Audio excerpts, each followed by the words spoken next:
Record button on. Welcome, my name is Rebecca Jones of Dysart and Jones, and we are the proud sponsors of the Nexter Chats. Nexters are those that want to move things to next from now, and we are delighted that one of our Nexters is, of course, Matt Finch. I know, Matt's become really famous, and like everybody's talking to Matt Finch now, but I got to see him, meet him, I don't know, 3 years ago when there was maybe 15 of us in a tiny little room at ALA. And because he was doing scenario planning, I, of course, went and was like over the moon. And then we spent 3 years trying to work out to get him to Toronto, which we finally did a year ago right now. So I just want to, first of all, introduce Jane Dysart. Jane, if you just want to wave, there she is. Jane Dysart, who of course has the Internet Librarian Computers and Libraries Connect virtual wallpaper behind her. And Matt will be joining her actually in an interview with Eric Birkenstein. Did I pronounce that properly? Eric, does everybody know Eric? You know Eric. He's going, everybody's nodding. He's going to be interviewing Matt the morning of Wednesday, September 23rd, actually 9:30 a.m. for us. So it's a doable time for Matt because Matt is, of course, in the UK right now. He'll talk about that. A reminder too that if you need to leave early or you want any of the previous Nexter chats, they are on dysartjones.com. You can also register there for the next Nexter chat with Gary Price. And these Nexter chats are also all on YouTube, and as well as any SLA chats that we also sponsor. So Matt, let me introduce Matt. He is, I'm sure you are here because you know who Matt is. He's a strategic foresight practitioner. That's his formal title. Of course, his website is Mechanical Dolphin. And really what Matt does to me is he's a critical thinker, a true critical thinker who doesn't criticize. In fact, I've never heard him criticize. Even when you have those Zoom chats, you know, where you say, please don't tell, this is not a record, right? Please don't say this to anybody. He would never do that. He's so diplomatic, but he's curious in a very deep way. And what has astounded me is that he thinks about things with very different assumptions and helps people in all cultural sectors. Does a lot of work in Australia. Just got back, I think, in May or June, right, from Australia again. And of course was a creator in residence. Is that what your title was when you were down there? That's the one, creative in residence. Yeah. Yeah, so he works with all kinds of organizations and people in helping them think through things. Yes, their scenario plans, but really questioning their assumptions in a very nice way, with non-threatening. He also had a huge impact on me in terms of thinking about how we acknowledge our physical spaces. So when we met at University of Toronto a year ago for him to do the session with us on scenario planning for libraries, he did one of the best acknowledgements I've ever experienced. And we've since built it into a leader development program that I'm a part of, because it was about acknowledging the space that we're in, and particularly the custodians and elders of the past, present, and emerging. And it's really stuck with me. It wasn't that, you know, formatted formula statement that we all get. It was to just take a few seconds and to think about where we are, since most of us are on unceded territories. So I asked Matt to come because he had just written a blog post actually entitled Abolishing Police, because we are all talking about defunding, which is a terrible word. It's really reallocating funding for police. And I've been thinking for quite a while about, you know, if that's one of the assumptions, what are the assumptions then for libraries that we need to be thinking about? So I'm going to ask Matt to just sort of give a few introductory remarks, and then we'll go into a Q&A, and I'll also open it up. Jane will be watching the chat as well as I will. And plus, you are here, this is not a webinar, you are here to be a part of this session. So Matt. Thanks, Rebecca, and hello everyone. And do feel free to put questions in the chat box or join us. It seems silly to just inflict some slides on you or kind of preach at you when we could be having a deeper conversation. Basically, the thing that I've been trying to think about is the idea that the future isn't just the ship that you sail, you know, your institution or your team or the library that you work with or the organization, but it's the sea that you're going to be sailing through. And 2020 has really shown us that there are going to be some real uncertainties. There's this term tuna conditions, which some of you may have heard. Some people say VUCA, which comes from the military, which is like the volatile, uncertain, complex, ambiguous. And then increasingly outside of the military, this term tuna has been used, which is turbulent, uncertain, novel and ambiguous. But really, it's a bit like you say tomato, I say tomato. The point is things are messy. It's really hard to see what's coming next. And really, one of the things that we're often not very good at, just as human beings, is thinking about the conditions that we're going to face and looking outside of kind of the tunnel or the frame through which we view the future. So a lot of what I've been doing for the past few years really is just helping people to kind of look at the future out of the corner of their eye. And I think that's something that we'll be talking about today because of, as well, Rebecca's strong interest and long experience in strategy and leadership. I suppose seeing as we are all together and no one's going to preach at you, if you were going to type in the chat box, what's the one thing that 2020 has taught you that you didn't see coming? Like if you think back to January the 1st of this year, not really knowing what the coronavirus was going to do or our response to it. Now that we're past the halfway point of 2020, what has this year taught you? Like, in what ways has it surprised you and what have you learned? If you wanted to type in the chat box, I'd love to see what people thought. Indeed. Because what have you learned, Matt? Well, it turns out I can do an awful lot without hopping on and off planes, which is really nice. And it turns out you can do better with a lens and a screen than people ever thought.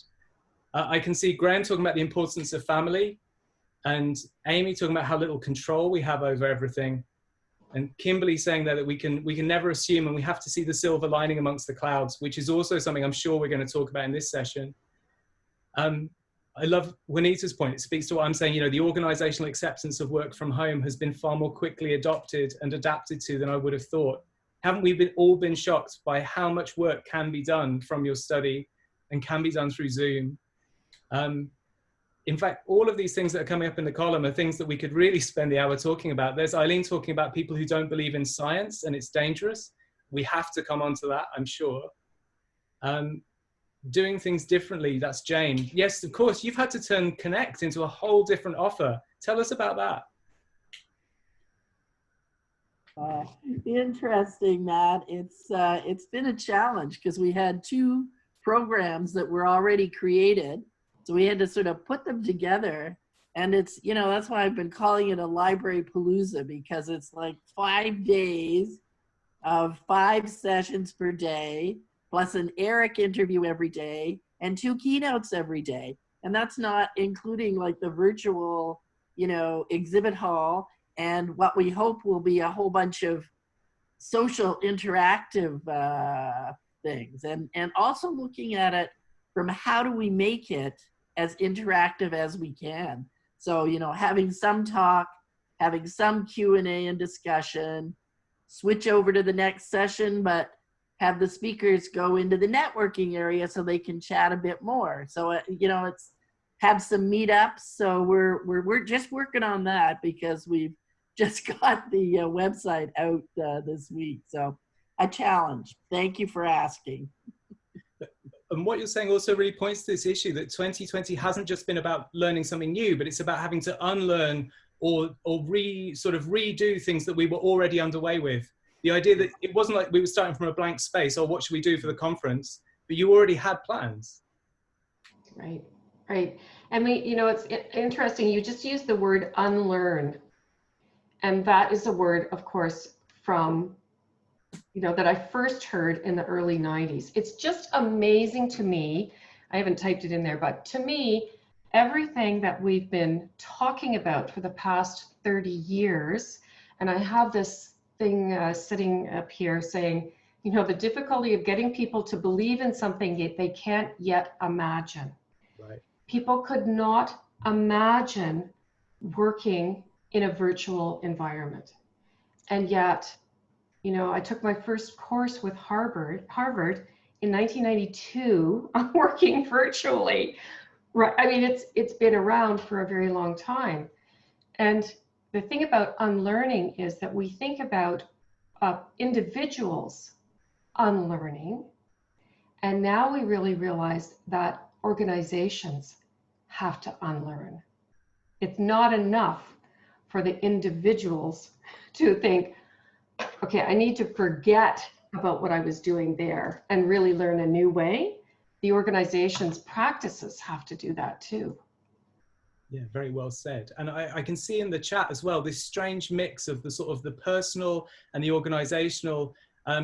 Geraldine and Alison are both talking about virtual teams working very smoothly. And then Jeannie says, having all the family home and working remotely at the same time. One of my friends, he teaches at a university in Norway. His partner is a full-time graphic designer, and their children are 2, 9, and 11. And the 5 of them were in one apartment. And obviously the children have very different needs at that age.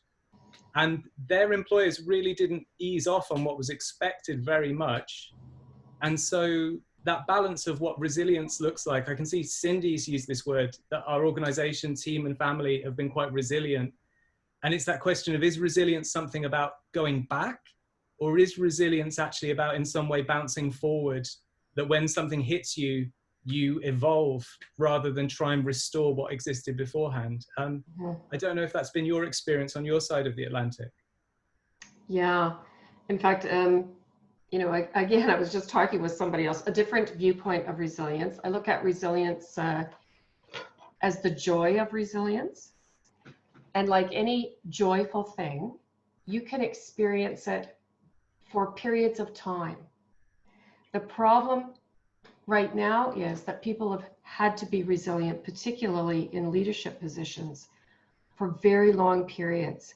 And what this other, she's a very learned, great consultant, was saying to me, that she is very concerned about the mania that is starting to set in to this constant resilience, that the joy that I talk about, which she's right, has started to disappear.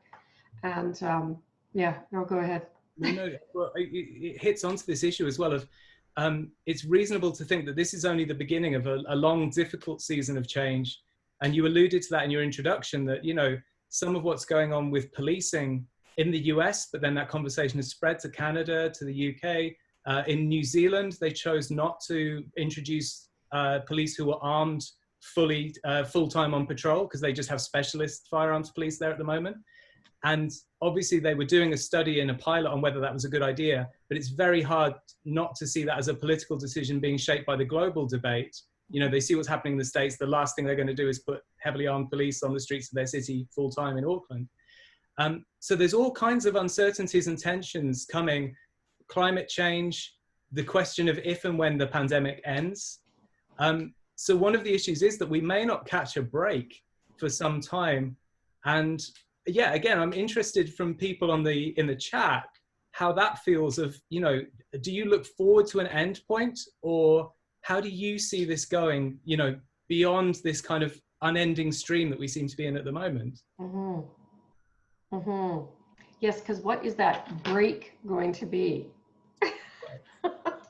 And who is going to feel like they caught a break? I mean, there was an old normal, which worked for some people better than others. The current crisis suits some people better than others. Someone like me sits in front of a lens, and as long as I'm happy to get up to meet the time zones, it's actually not that uncomfortable for me, as long as my friends and family stay safe. but the crisis doesn't hit people evenly. The old normal wasn't fair. And the question is, we don't know what awaits us or who it's going to hit. And the idea of looking beyond our immediate response to what we face now, just in terms of how do we get services back running again? How do we get people off furlough? What kind of services do we offer? The other thing to do is have to look ahead beyond that next wave to the sort of longer term currents. And I can see Lauren's put this point, you know, the invisible is powerful, whether a virus we can't see or asymptomatic people, and we can't control all. That's Lauren Dorr there in the chat. And one of the things that foresight work is meant to be about is kind of, it's almost like putting dye in the water so that you can see the currents. You know, like sometimes oceanographers like dump purple dye in the beach, and then it shows you where the riptide is. And it's like trying to highlight the things that are currently invisible because we're too busy focused on the day-to-day. Right, right. And one of the challenges in working in a digital environment or a virtual environment, whatever we're going to call it, is that we have to, you know, it starts with leadership, but then it becomes incumbent upon all of us to make the invisible visible. You have to be very purposeful about what you are doing, your communication styles, you know, making it like even making, we need to make the virus visible to people so they honestly believe it exists, right? Until they experience it, until someone close to them experiences it, they don't get it. Even with, I put in about the digital environment being very uneven, right? For most of us on here, it's working pretty well. But if you're on a fixed budget and you're on light Wi-Fi, there's no way they can communicate the way that we do. Right. And, you know, talk about, this is such an obvious blind spot, it almost seems glib. You know, we've quickly switched into thinking about this virus and social distancing and ways to carry on our physical services that don't cause further infection. We've moved loads of things online. All it would take is for the internet to go down. And, you know, who right now is ready, you know, if they had nothing coming through their screen tomorrow, do you have that address book? You know, at least if we didn't have the pandemic, you'd turn up in the office and at least you'd all be confused together with your colleagues. You know, it's funny how we kind of inevitably, we focus on the problem at hand, which is how things sneak up on us. And has been alluded to in the comments as well. It's the knock-on effects of the pandemic is one thing, the social consequences, the issue of misinformation. You said about, you know, making people believe there is a virus, and in the chats as well, there's that talk about invisibility. This is a bigger issue, which is really important for information professionals, I think, at all levels. And you see it in public library context, of course, because you're dealing with the general public. But I can see it amongst the OECD. They're doing work on the future of policy now. I see it amongst health professionals. People getting access to trusted information that they can use, whether you're a corporate librarian, whether you're an information professional in a specialist setting, those questions of trust and usefulness, they're actually very variable. Like, you know, if you're working for the CIA versus, you know, Brompton County Library versus, you know, a particular corporate body, or, you know, if you're a crystal healer, what you consider to be reliable information and trusted information is so variable now. And I wonder what that means for the profession. We can't just enforce one notion of truth, can we? Yeah, there we are. I'll be interested in seeing what's in the chat with that, because so Kim Selk had put in that her boss, who's Paul Takala at Hamilton Public, uses Michelle Obama's quote all the time about not getting back on track, but creating the next track. Brilliant. And one of our very first nexters was Dan Pontefract, who is releasing a book, and in fact has been quite active in doing lots of free stuff on the net for the reset. Right. So as he says, do we want a normal or do we need a reset? And I said to you, you know, I reached out to some librarians to see, you know, let's talk about what the reset will be in the information sector. And so let's take a few minutes, Matt, and talk about what are some of the questions that we need to be asking ourselves and our organizations to actually reset what we are doing rather than even looking for a new track? Well, I suppose that question, and I mean, Saba's come in right away with a really lovely answer on my behalf, which is even better. Our notion of what's normal and expectations. A lot of the problem with strategy work is it doesn't begin by looking at the wider environment. People often, you know, they set, this is our vision, this is our mission. They quickly move to the goals. People sort of assert their purpose and then quickly operationalize it. And really taking that time to say, what's going on around us? How could that play out in different ways? Is really the issue that I think above and beyond, before you start imagining what's within your capacity to change, or if you're really ambitious, how you might even sort of whirl your environment into doing what you want it to do. That sort of humble notion that really we're going to sail through a sea that we don't have a lot of control over the currents or the weather or the waves, and plotting out what would be the most challenging situations for us to face. And I can see here, you know, Geraldine and Mary D and people saying in this chat exactly this, that you have to sort of attend to what's going on around you before you can set the course. And otherwise you end up like this, you know, there's this story of King Canute, the guy who sits on the beach and tells the waves not to come in. And he was doing that to prove a point about the limits of his power. And yet we do this, you know, this is what we're going to have. And you see, especially library suppliers at the moment, taking this opportunity to say, you know what the new normal is? The new normal is our products. And just approaching things with a sense of uncertainty. So rather than too broadly talk about the information sector as a whole, I'd say it's about people looking at every relationship that they currently hold.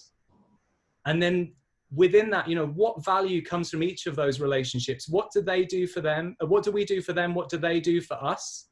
And not just in a monetary or accountable term, but, you know, every single relationship, who benefits, who suffers, really looking at information in terms of a set of relationships that we hold, whether we're serving a university staff and students, whether we're serving the employees of a large corporation or a government agency. And then say, you know, what factors are going to affect their choices in the future? Like those relationships are the sea that we currently sail through. So what's really going to change that? And we almost don't think about ourselves, but we look for the uncertainties which are going to change our environment. And when you very kindly, you and Jane invited me to Toronto last year in the summer, we did some very quick and dirty scenarios for librarians in Ontario, just to give people a feel of the method. And one of the funniest things was that the public librarians, they had, you know, 3 or 4 futures. And one of them was basically pretty much like now, but economically it was terrible and they were cut to ribbons. Right. But they said within that future, we actually know what we have to do, because there's not really a change to the challenges we face. We just have less money to operate with. And so this very doomy scenario was actually one where strategically it was incredibly straightforward. And then other times, it's like if you or I won the lottery, if you suddenly had millions of dollars, your life would change in ways that you haven't necessarily braced for. And so it's not necessarily about thinking about a dystopia, but it's thinking about things that would surprise you. You know, what Donald Rumsfeld infamously called, you know, the unknown unknowns. Yeah. Yes. Yes. And Deb Hunt is echoing what other people have said, which is about thinking differently about the future, right? That thinking differently. And Matt, I'm always curious, how did you get to this point? What has it been along the way in your education and your work and just, you know, your relationships that has really encouraged you and molded you to be a different type of thinker? Oh, it's very sweet of you to frame it in that way. I think we all bring different points of view to these kind of questions. For me, I studied refugees from the Nazis at university, and then I worked with asylum-seeking kids directly, which is really interesting at the moment because, as you may know, the UK is going through a moment where it's deciding to turn back people who are crossing the channel in dinghies, with all sorts of issues around policy and compassion there. And so I was a kindergarten teacher for a while. That I worked with asylum-seeking kids, worked in the school system, taught kindergarten for a couple of years, and then gradually moved into working with other institutions, museums and libraries, but also in the tech sector. I went through the global financial crisis, and increasingly it became about strategic thinking. That, you know, we're saying that 2020 is the big tsunami that changes everything, but really we already had 2008. And one good lesson for us is to think, you know, when 2008 came along, we all said things were going to have to change. How much did things really change after 2008? No, because the same thing happened after 9/11. Right. So this has been a century of upsets. And the thing about upsets is there's this phrase, you know, the black swan event, like this rarity. But, you know, in Australia where I work a lot, black swans are really common. And so a black swan event is only a black swan event if you don't see it in advance. You know, and so really surprise is just about where you happen to be looking. Like, you know, if you had been paying attention probably to a cavern full of bats in China last year, and if you'd have been thinking about the likelihood of a pandemic, what's happened to us in 2020 wasn't unpredictable. It just wasn't something that we were really trained on because we had other concerns. And this goes for me as well. I was booking flights quite merrily, assuming that I'd be moving around the world. So it's not like you get some special superpower from doing this, but you become alive to what might come. And Jennifer makes this point here of, you know, in some ways you just sort of get stuck with keeping up on email and slogging along through the day to day. And one of the reasons we do this kind of work of not predicting the future, but trying to imagine the future that would most challenge us. And that might not be a bad future per se. It could be one that is just surprising or unusual or good in ways that we weren't ready for. But we imagine it so that we've kind of rehearsed.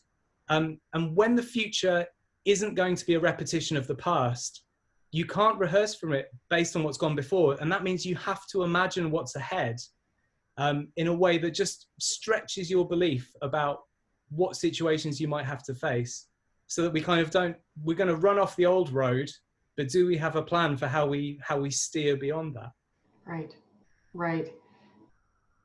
I wanted to ask, because you were at Imperial Oil through the 80s, right? So you must have seen some changes in corporate information management and culture in that. I mean, that was the decade of like information technology revolutionizing how we manage information. What happened during your time at Imperial that was a surprise or came out of a blind spot? What were the things that most kind of startled you in that time? So for us, it really was, you know, we were on email. I remember leaving Imperial in 1992 and thinking, I never want to go on email again because it was just everywhere. However, the whole vision for information management, now imagine this, in 1989 was that it would be completely connected because we were already connected to what was then a Paranet. Isn't that what it was called? Before it was the internet. If you watch The Americans about the KGB, that's what they're using. But really it was, I had this thing up in my office of people sitting at computers all across Canada and plus in the US, of course, because that's where we reported into, being totally connected and getting the information that they needed at the right time. So in fact, that vision, the capabilities just keep increasing. They're all typing it. ARPANET, all right, ARP, quit ARPing at me. That vision keeps becoming clearer, right? Because we move closer to it. It's like we are adjusting our binoculars as we get closer to something. Now, what of course is jarring it is that we are starting to see the dark side, right? And we've had some chat on here about the digital divide, but also the dark side of privacy, etc. And so I'm thinking about, you know, I asked you about the questions that we should be asking ourselves about imagining the future that will most challenge us. Do we also then imagine the future that will be incredible and start to look at what the differences are in terms of the situations, the environment, the factors? Yeah, so I think it's an excellently framed question, because actually what happens when you do scenario planning rigorously, each of the futures should be as rich and complex as the present. So one of the things we try and do is take our desire out of it, because it's very easy to say, this is a good scenario for us, this is a bad scenario for us. And there is a school of thought which says you should never use the words worst case scenario, because a scenario is just a picture of the world in the future, and it just depends where you stand. So the nice example is, you know, the Back to the Future movies. At one point, they go to a very dark future where the bad guy, the bully Biff, is living a sort of Trump-like existence. That is a great future for him. But, you know, it seems like the evil timeline to our heroes. And one of these issues, and it addresses this question that you've just sort of alluded to, is this idea of who's the protagonist. Especially with information, with what we're experiencing with misinformation and disinformation, I think we're in very unusual territory, because actually it's very difficult to enforce what is useful and trusted information without being paternalistic. And a lot of information institutions have done very well out of the status quo. Yeah. You know, public libraries, academic libraries, they've belonged to these trusted civic institutions, which are now starting to suffer with funding, their social role is starting to stretch and warp. And that sort of mentality or ideology has provided shelter and said, you know, we are truth, we are the establishment, you can trust us. And increasingly you can see the points at which that's fraying as society becomes more riven and people argue over which sources should be trusted. So I think there's a real problem there. Tony Agee from the New York Public Library, who's head of digital there, he was talking to European librarians this summer, and he said, you know, he compared the librarians to being like Joseph Lister, the guy who figured out that surgeons should wash their hands before they started cutting people open.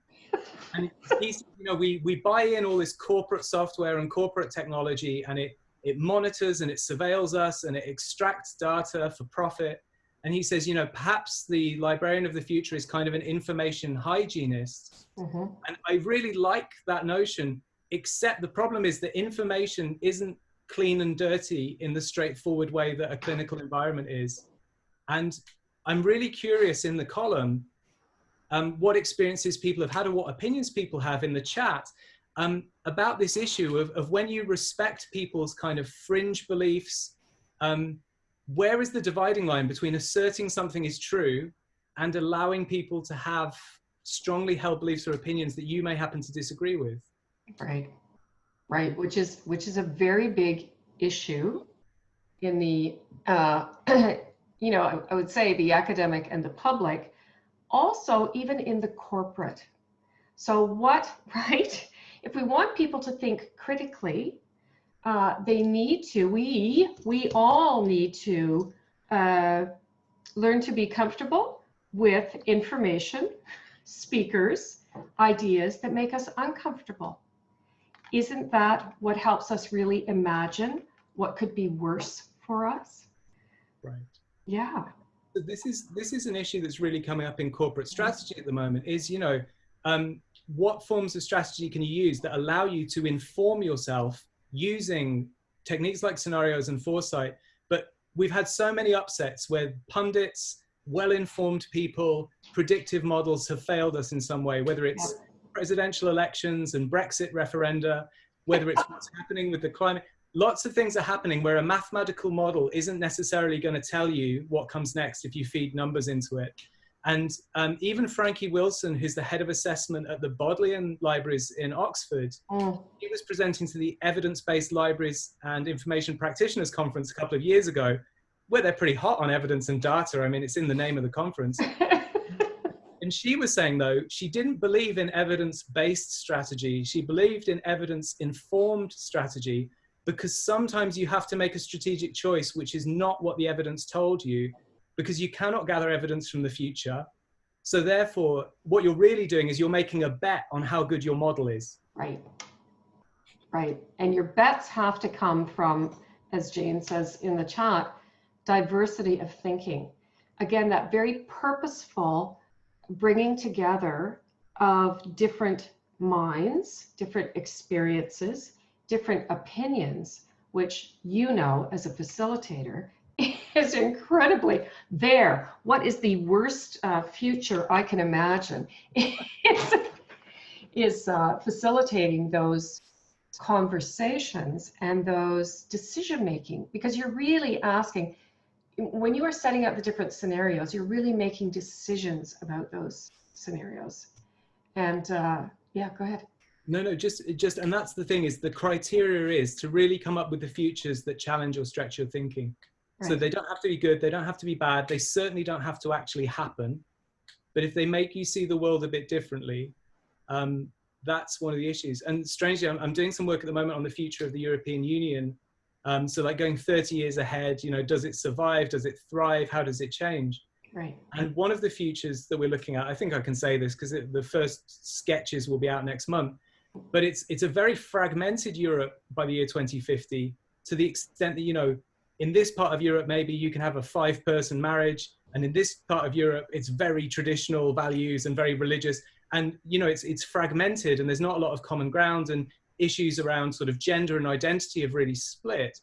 And the kind of the last role of the EU in this very diverse patchwork future is as the guarantor of the bare minimum information that we can agree on.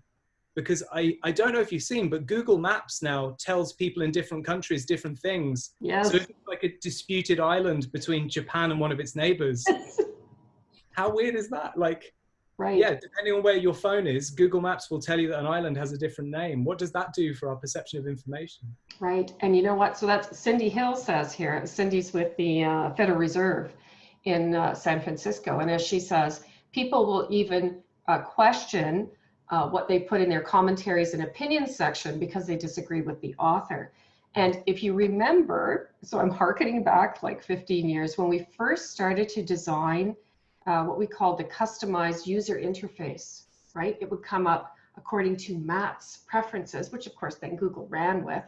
But within corporate environments, the economists would get this look and would get this commentary, and the sales guys, people, would get this.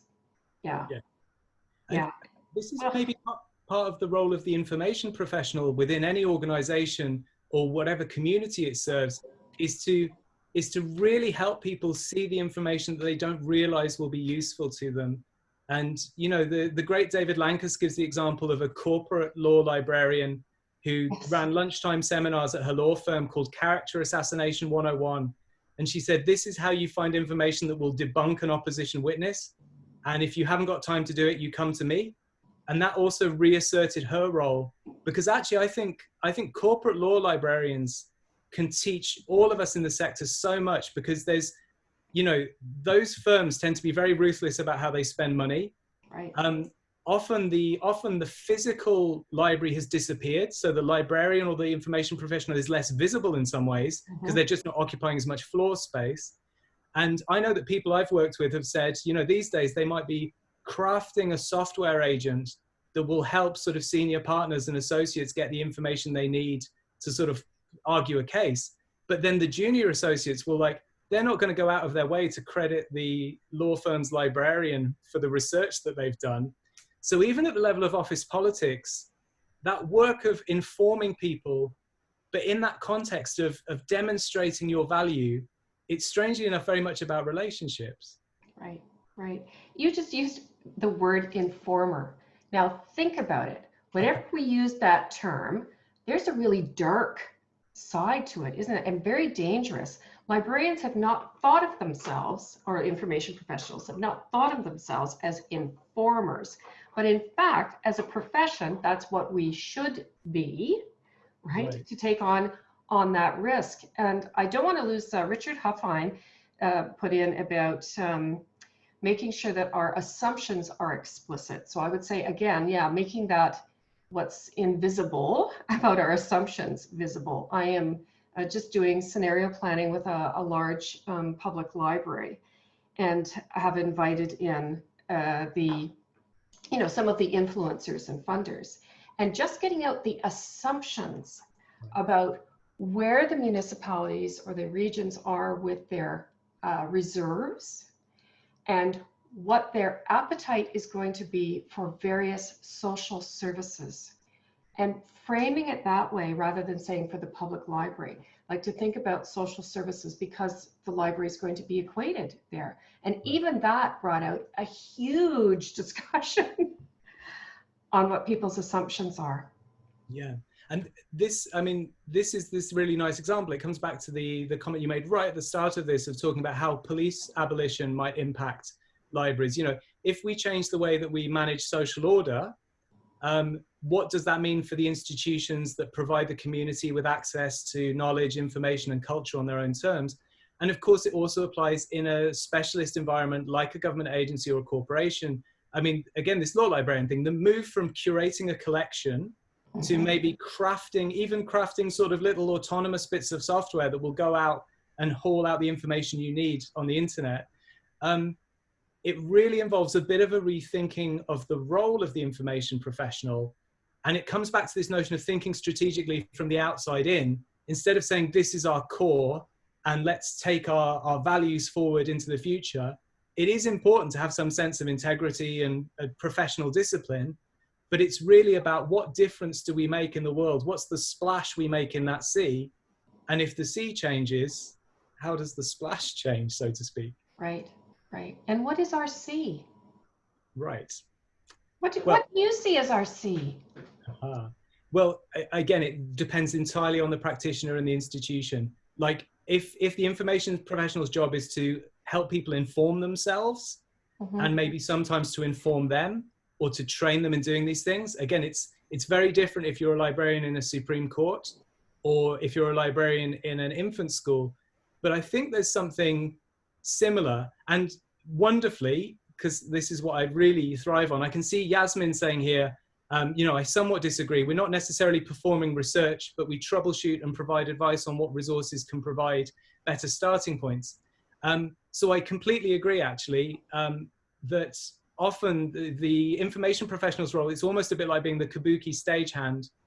And one of the things I've sometimes tussled with in academic libraries is that question of the instructional librarian.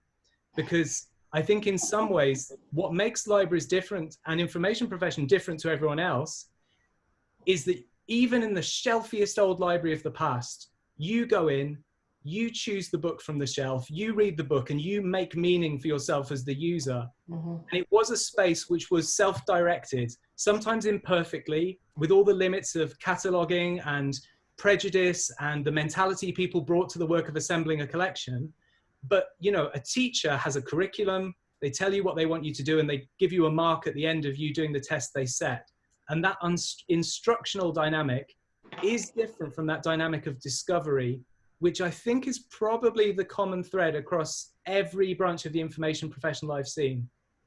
And, you know, sometimes maybe you have to instruct someone how to use a new database, or you help a 4-year-old in a public library to say their first words or read their first sentence. But that's like a scuba instructor teaching you how to use a scuba tank and then sort of helping you into the water. And I think this is probably where Yasmin and I agree as well, that's also, you know, we sort of step out the way and we, to use your word, we facilitate, but we let people explore information on their own terms. And I think that's a really unique thing, the power dynamic of this profession.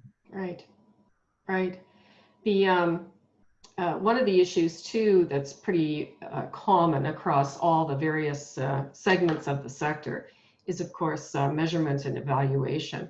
And so I was fascinated to see the course that you're involved with in Spain. Yep. Yeah, talk about it. So I've been doing some work with the Spanish Culture Ministry for a few years now, and one of the things they're very keen on is doing sort of citizen laboratories, like really trying to find ways to encourage grassroots innovation. And in some ways that involves new measurements, new impacts. The whole notion is to go into the unknown and let the community say what problems need to be solved and maybe start finding those solutions. Right. And so one of the things we've been doing is trying to equip them with tools to come up with their own measures of impact and success. And again, this builds on what we were saying at the start of the conversation of look at the relationships you have, look at what difference that relationship makes to both parties, and then you find the ones that are important to the people you serve, you find the ones that are important to the people who fund you, and then there are various ways to quantify this. And one of the tensions, I think, in measurement, I don't know if you perceive this, because you've worked across every sector. You know, sometimes metrics they serve as a kind of benchmark nationally, like, you know, we're loaning fewer books than this other college or whatever it is, or we have a smaller collection, or and sometimes that's useful for comparison, but actually data can sometimes mislead us. Mm-hmm. Because we gather it with a purpose, and if the purpose has kind of blinkers on the side of it, we might miss some of the other ways that we generate value, or that we fail to generate value. Right, absolutely, and it can be used in various in various ways. I'm looking at the discussion to because of course bias in the data. I know that's not what you mean, Jennifer. You're talking about a bias in the information.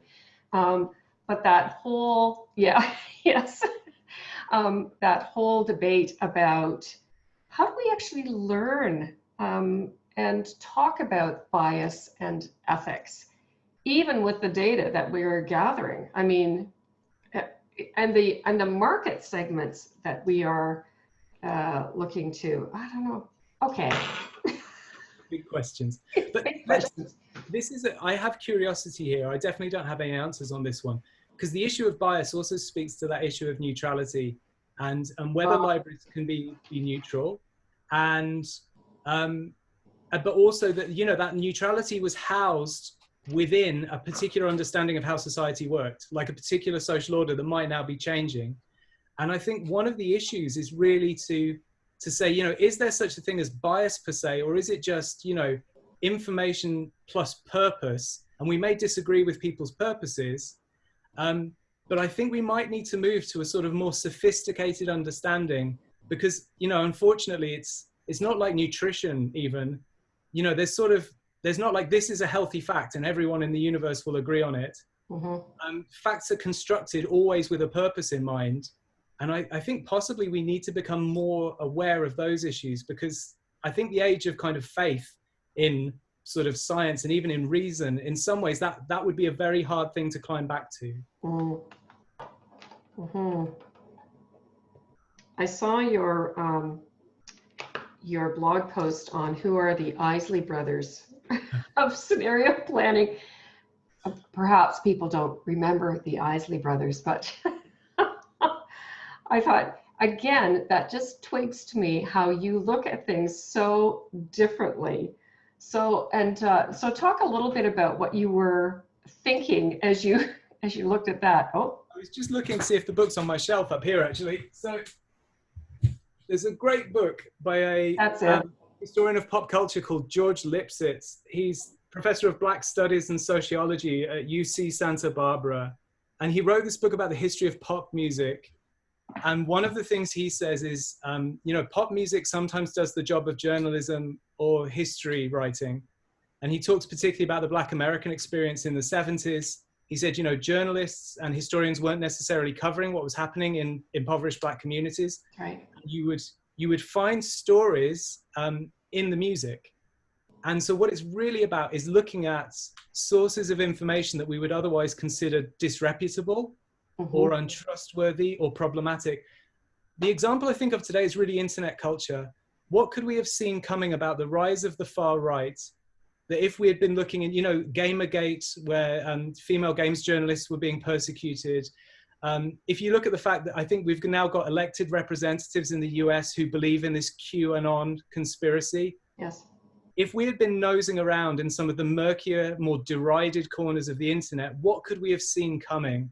Right. And so this chap, George Lipsitz, he's looking with a historian's view retrospectively, but the way that he attends to things that were not considered institutional sources of information, it also applies when we look to the world around us. Because the future is going to overtake us in our rear view mirror. You know, the things that are going to be tomorrow are already emerging. And the question is whether they're in our blind spot.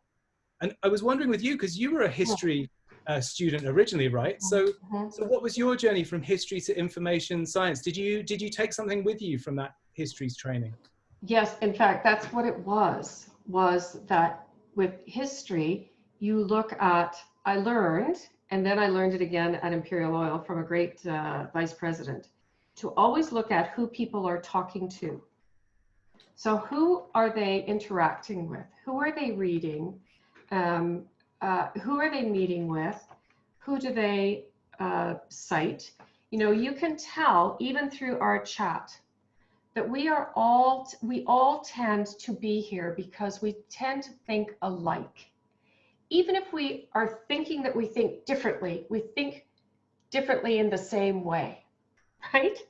So people like Gary Price, who, yes, this is a plug that he'll be here next week. He is the one who has taught me so much about the deep web, right? And also in going back through what's happened with websites. So, and looking at who owns what. Stephen Abram is another one. Stephen has always looked at entertainment. So to always follow the porn industry to see where entertainment is going, because that's where they have put their emphasis.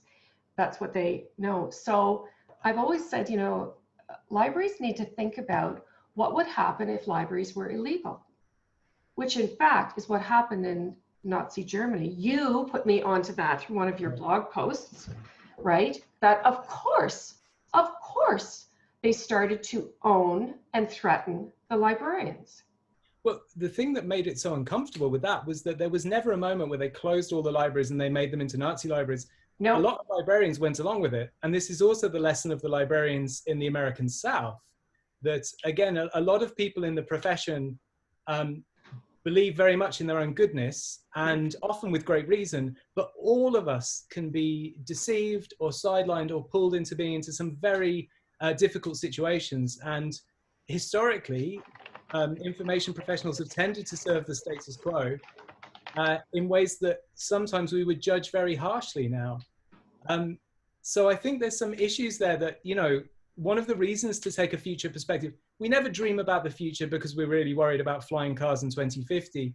It just gives you a vantage point on now. Right. And, you know, what kind of legacy we're going to leave and how we're going to be perceived. You know, you go into a lot of libraries and at some point there's a black and white photograph of an old beardy white guy who was probably running it in like 1901. And, you know, one day we're going to be the equivalent of that photograph. I'm afraid so.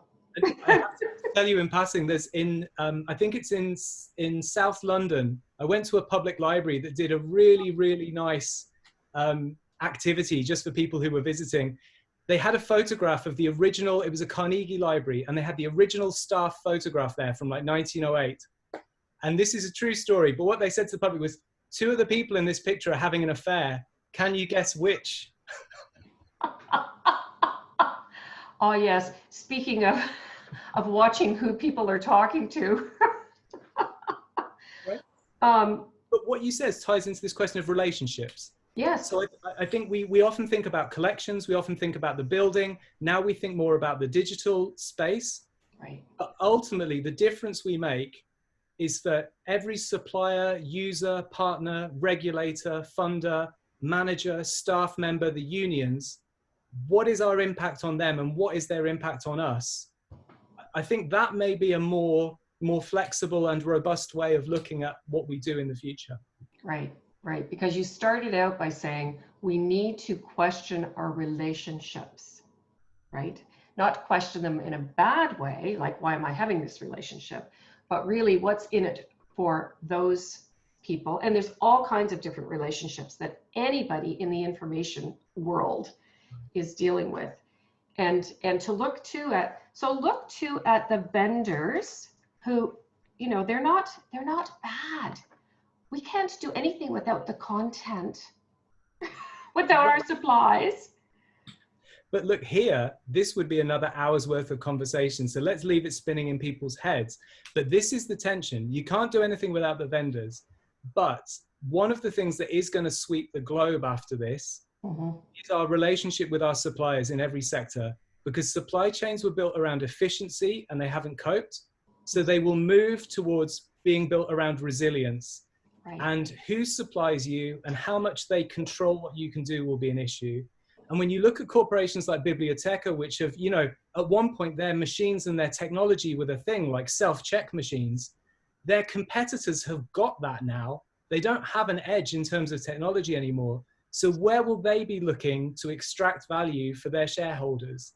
And I think information professionals have to be savvy about their procurement relationships, because I think there's going to be an interesting dance there in the future. And I can already see, like if I was running a law association in a country, maybe I'm the law librarian and I give all my members access to legal databases. And then some of those legal databases are saying, well, we just want to sell our licenses direct to the law firms, so it doesn't help us for your association to exist.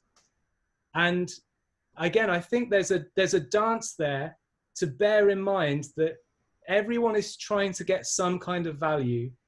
And your job is really to think about, you know, the people you serve and the people who fund you. And it might mean we have to get better at negotiating in many ways, I suspect.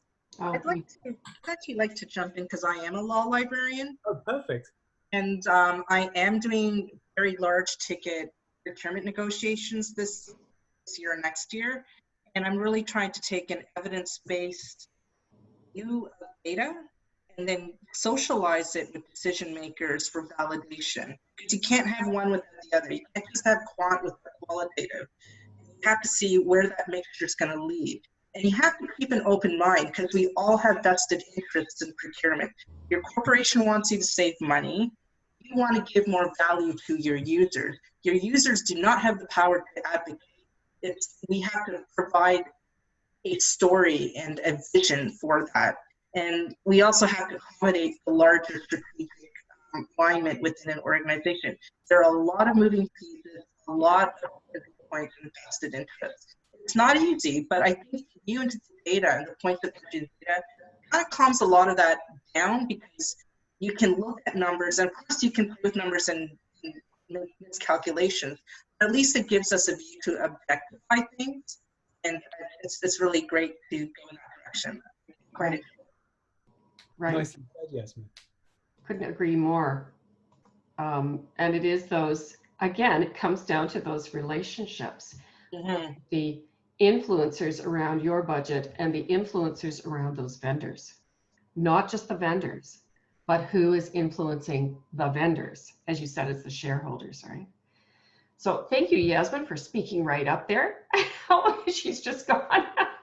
Sorry to lose you, but thank you. It's okay. We do have 2 minutes left. And so if you had one, and I should have warned you before I asked this, but anyway, I'll put it out there. One key question, or maybe even something we should definitely look at to prompt our thinking. Maybe that's better.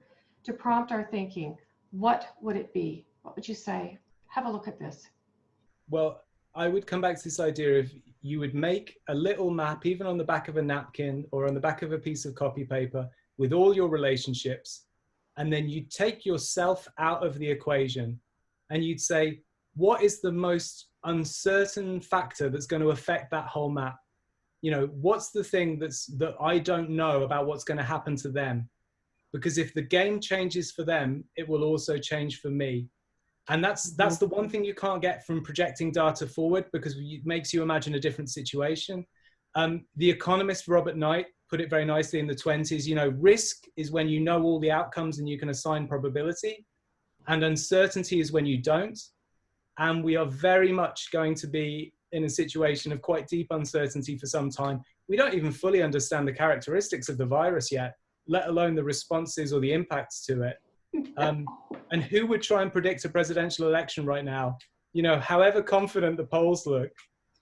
So for me, that would be it. Look at the whole ecosystem you inhabit, and then instead of thinking about yourself, what's going to change that system? And it doesn't have to be the best thing or the worst thing, or even the most severe. Just what is the most uncertain thing? Because that's where your blind spot will be, as a rule of thumb. Absolutely. Thank you so much, Matt. Thank you, everyone. My God, what an engaged chat we had. And I will publish that with the video. It'll be at Dysart Jones, also be on YouTube and Nexter Chats. And please, you know, Matt is very forthcoming. Do have a look at his blog.